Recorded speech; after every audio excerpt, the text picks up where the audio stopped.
Hello বন্ধুরা, শুভ সকাল। কেমন আছো তোমরা সবাই? আশা করছি সবাই খুব ভালো আছো, সুস্থ আছো। আমি বর্ণালী, আর আমার নতুন একটি ভ্লগে তোমাদের অনেক অনেক স্বাগত আর ভালোবাসা জানাই। তো আজকে হচ্ছে গিয়ে খুব বিশেষ একটি দিন, আর আজকে হচ্ছে গিয়ে শুক্রবার, নীল পুজো। তো নীল ষষ্ঠী পুজো, আজকে সারাদিন উপোস করেছি। তো অনেকক্ষণ ধরে ভাবছিলাম ভ্লগটা শুরু করব, কিন্তু হচ্ছিল না। তো তারপর এখন স্নান করে উঠেছি। উঠে তোমরা দেখতেই পাচ্ছ আলতা পরতে বসে পড়েছি। প্রথমে যে আলতাটা পরছিলাম সেটাতে কিন্তু একদমই রং হচ্ছিল না। তো সেই জন্য আর কি আমি একটু নতুন আলতা বার করে নিয়ে আসলাম আবার, যেটাতে আবার দেখলাম যে না, রঙটা ঠিক আছে। তো ওই জন্য আলতা পরে নিচ্ছি প্রথমে, তারপরে রেডি হব। ওদিকে সকালবেলা এখন স্নান টান করে আর কি ঘরের পুজোটা দিয়ে নিয়েছি। ঘরের পুজো টুজো দিয়ে তাই আর কি আলতা পরতে বসেছি। তো ওদিকে হচ্ছে কি আমার বাটা টাটা আর কি সব কিছু আর কি গোছানো হয়ে গেছে। তো এখন এই আলতাটা পরেই আর কি আমি ঘরে যে রেডি হব। তো আর সব কিছু রান্না বান্না বলতে আজকে এখন ময়দা টয়দা মাখিয়ে রেখে দিয়েছি। বাড়ি আসবো, বাড়ি এসে শুধু গরম গরম দুটো লুচি ভাজবো। আর তার মানে কালকে আর কি গতকাল আর কি রাত্রিবেলা আমি ছোলার ডাল, কুমড়োর তরকারি সব কিছু করে রান্না করে ফ্রিজে রেখে দিয়েছিলাম। ফ্রিজটা পরিষ্কার করে নিরামিষভাবে রেখে দিয়েছিলাম। তো এখানে হচ্ছে গিয়ে আমার বাবা এসেছিলো নতুন জামা প্যান্ট পরে। ওকে বললাম একটু তুই ক্যামেরার সামনে আয়, তাই ও আসলো না, লজ্জায়ও চলে গেল। তো যাই হোক, এখানে এই দেখছো আমার আলতা পরা হয়ে গেছে, দুটো পায়ে আলতা পরে নিয়েছি। তো চলো এবার হচ্ছে গিয়ে রেডি হই। তো এখানে হচ্ছে গিয়ে এই শাড়িটা পরবো, তাই তোমাদের দেখাচ্ছিলাম। আর এই শাড়িটা হচ্ছে গিয়ে আমার শাশুড়ি মায়ের শাড়ি, সাদা আর একটা লালের কম্বিনেশন করে শাড়ি। আর আমার সত্যি কথা বলতে সাদা শাড়ি পরতে খুবই ভালো লাগে। আমার সাদা শাড়ি নেই, তো ইচ্ছা আছে একটা এরকম ধরনের সাদা শাড়ি নেওয়ার, পুরো এক ঢালা সাদা হবে সেরকম একটা শাড়ি নেওয়ার। আর এটা হচ্ছে শাশুড়ি মার শাড়ি, প্রথম নতুন আমি ভেঙেছি একবার, আর এটা নিয়ে দুবার পরা হবে। তো এটা নিয়ে হচ্ছে কি আমি দুবার পরবো। প্রথম আর কি আমি ভেঙেছি, তারপর এটা খাওয়া দাওয়া হয়নি, তাই ভাবলাম যে এটা পরে আমি একটা পুজোর বাড়ি গেছিলাম। তো সেখান থেকে আবার এসে আমি ভাবলাম যে এটা পরেই আর কি নীল পুজো পরবো। প্রত্যেকবার আর কি নতুন শাড়ি ভাঙি, কিন্তু এবার একটু ইচ্ছে হলো যে না, এই শাড়িটাই পরবো। তো যাই হোক, এই যে আমার শাড়ি পরা হয়ে গেছে, কেমন লাগছে অবশ্যই কমেন্ট করে জানিও। পুরো ফুল লুকটা তো তোমাদের পুরো রেডি হয়ে তারপরেই তোমাদের সাথে শেয়ার করব। তার আগে শাড়ি পরাটাই আর কি তোমাদের সাথে দেখিয়ে দিলাম। তো সব কিছু দেখতেই পাচ্ছ, কেমন লাগছে অবশ্যই কিন্তু কমেন্ট করে জানিও। তো এখন হচ্ছে কি একটু রেডি হয়ে নেবো। এদিকে হাতে একদম চুড়ি ঠুড়ি কিচ্ছু নেই, দেখতেই পাচ্ছ তোমরা, সব পরবো। আর পলাটাকে খুলে রেখে দিয়েছিলাম। তো পলাটা খুলে রাখার পর পরতে গেছি না, এত হাতে ব্যথা লাগছিল কি বলবো, মানে তোমরা দেখে আমাকে বুঝতেই পারছো। এমনি প্রথমত ছোট, তারপর খুলেছিলাম একটা কাজের সূত্রেই খুলেছিলাম পলাটা। তো তারপরে পরতে যেও খুব সমস্যা হয়। প্রথমে একবার ভেবেছিলাম স্নান করার সময় পরবো সাবান দিয়ে, কিন্তু হয়নি সেই মুহূর্তে। তো যাই হোক, এখানে আর কি চুড়িগুলো পরে নিচ্ছি হাতে। না হলে আমি সব জায়গায় যাওয়ার আগে চুড়িটা পরতে ভুলে যাই, এটা আমার খুবই ব্যাড হ্যাবিট। মানে যে আমি কোথাও যাওয়ার আগে চুড়িটা পরতেই আমি সব কিছু সাজাই, কিন্তু হাতে চুড়ি আর নেল পালিশ পরতে ভুলে যাই। আর আজকেও দেখছো আমার হাতে নেল পালিশ নেই, কিন্তু আমার এখন পরার টাইম একদমই নেই। তো যাই হোক, ওই জন্য আমি ভাবলাম যে আগে কিছু পরি আর না পরি, চুড়িটা আগে পরবো, নাহলে ওই মাঝপথে যেয়ে দেখবো হাতে চুড়ি নেই।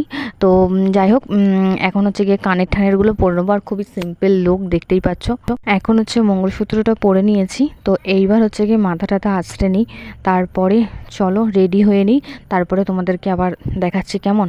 তো চলো, দেখতেই পাচ্ছ এখন মানে গয়নাগাটি পরা শেষ। তো যাই হোক, আমি এখানে পুরো ফুল রেডি হয়ে গেছি মাথা টাথা আঁচড়ে, তোমরা দেখতেই পাচ্ছ।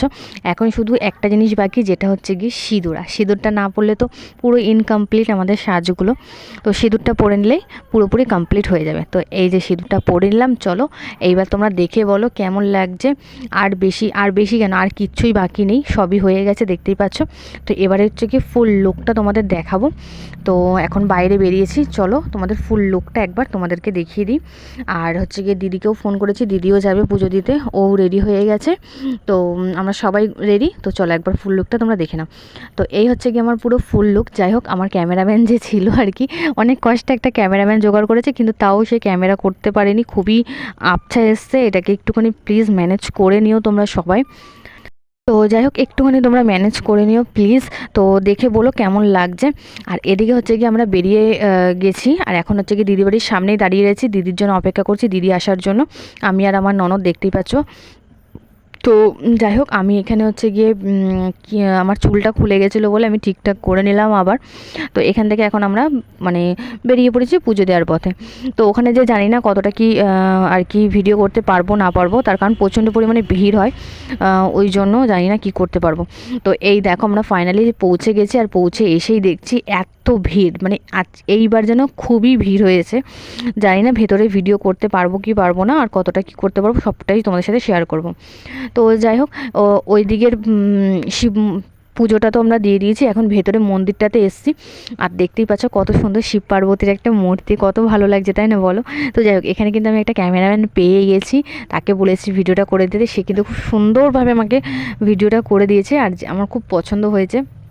কারণ নাহলে আমার একটু আফসোস থেকে যেত যে তোমাদের সাথে পুরো মানে পুজো টুজো দেওয়ার ভিডিওগুলো বেশ ওদিকে করতে পারিনি, এদিকেও যদি না করতে পারতাম। তো যাই হোক, এইটা হচ্ছে কি আমাদের এই জায়গাটা আমাদের বলে চড়কতলা মন্দির। তো এখানেই আমাদের সবাই নীল পুজো টুজো দেয়, সব পুজো টুজো এখানেই করে আর কি। তো যাই হোক, তোমাদের এই জায়গাটা কেমন লাগছে, আর এই যে শিব পার্বতী দেখতে পাচ্ছ কত সুন্দর না। আর এই জায়গাটা আসলে না মনটা একটা কিরকম শান্তি হয়ে যায়, ভোলে বাবার একটা ব্যাপারই আলাদা হয়, মানে ভোলে বাবার কাছে আসলে যে কোনো মানুষেরই মনটা শান্তি হয়ে যায়। তো যাই হোক, আমাদের পুজো টুজো দেওয়া হয়ে গেছে, এখন যাচ্ছি সোজা বাড়ির দিকে রওনা দিচ্ছি। তো দেখতেই পাচ্ছ, যাই হোক চলো বাড়ি যাই, তারপরে তোমাদের সাথে দেখা হচ্ছে, কথা হচ্ছে কেমন। তো চলো বাড়ি যেয়ে কথা হচ্ছে।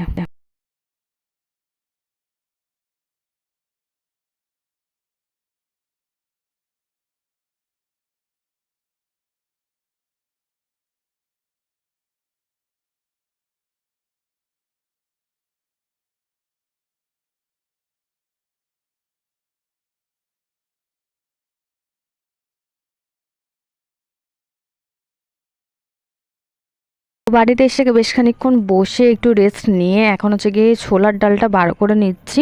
এখন হচ্ছে গিয়ে লুচি ভাজবো, আর এই ছোলার ডালটাকে একটু গরম করে নেবো ব্যাস। আর এখানে কড়াই বসিয়ে দিয়েছি, এখানে লুচি বেলতেও শুরু করে দিয়েছি, দেখতেই পাচ্ছ।